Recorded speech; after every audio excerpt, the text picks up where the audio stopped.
Baik, Assalamualaikum warahmatullahi wabarakatuh. Perkenalkan, nama saya Hanan Amar, NIM 2124 1010 3060 dari kelas Jaringan Komputer F. Di sini saya akan menjelaskan tentang collision domain dan broadcast domain.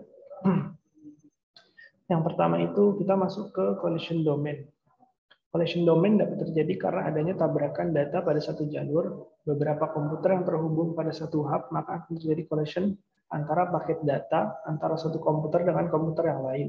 Hal tersebut terjadi karena hub selalu mengirim ke semua port kecuali port asal frame yang akan diterima dan dikirim, sehingga memungkinkan dua frame yang masuk secara bersamaan. Nah, di sini selanjutnya ada hal yang menjadi karakteristik collision domain, yaitu dipisahkan oleh perangkat yang bekerja pada layer 2, yaitu bright dan switch. Terus yang kedua digunakan sebagai traffic low. Di sini ada cara mengetahui collision domain pada sebuah jaringan. Yang pertama itu seluruh port pada satu hub terdiri dari satu collision domain.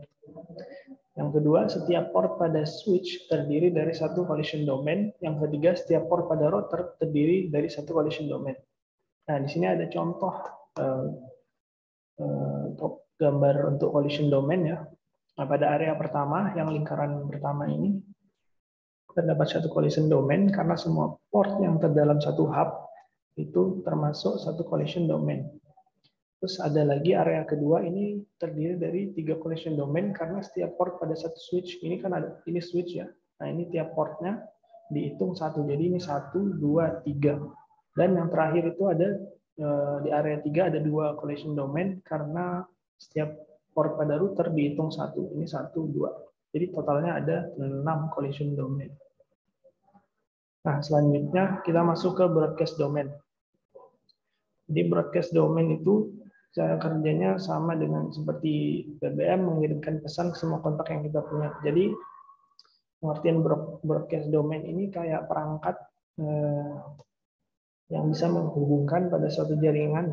Jadi perangkat ini bisa menghubungkan sinyal pada satu jaringan. Nah, cara mengetahui broadcast domain ini, yang pertama setiap port dalam satu router terdiri dari satu broadcast domain, satu switch terdiri dari satu broadcast domain, dan satu hub terdiri dari satu broadcast domain. Nah, di sini ada contohnya untuk broadcast domain ya. Seperti ini, kan satu router, satu broadcast domain, satu switch, satu broadcast domain, jadi terdiri dari 2 broadcast domain. Nah, selanjutnya kita masuk ke topologi yang saya buat. Nah, ini saya sudah membuat topologi di sini ya. Kita akan menentukan collision domain-nya sama collision domain sama broadcast domain-nya. Sebentar.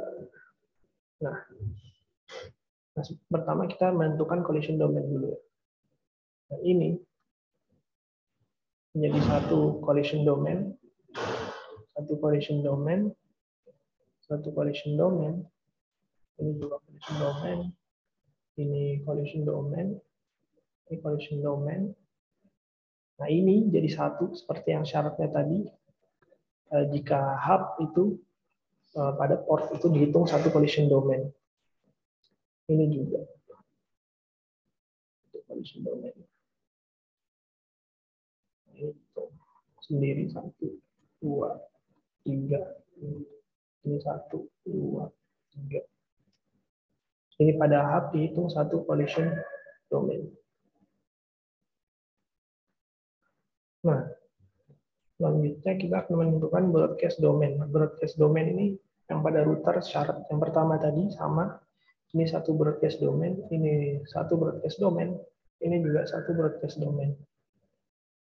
Nah, ini yang berhubungan pada switch, ini satu broadcast domain. Nah, ini satu broadcast domain, ini juga.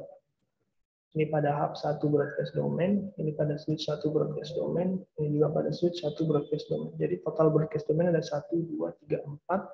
Total collision domainnya ada 1, 2, 3, 4, 5, 6, 7, 8.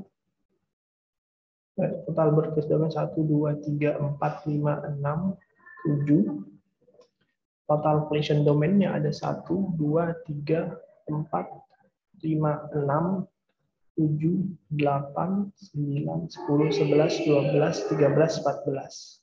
Nah, itu kurang lebihnya begitu secara mengetahui collision domain maupun broadcast domain. Sekian dari penjelasan dari saya, kurang lebihnya mohon maaf. Wassalamualaikum warahmatullahi wabarakatuh.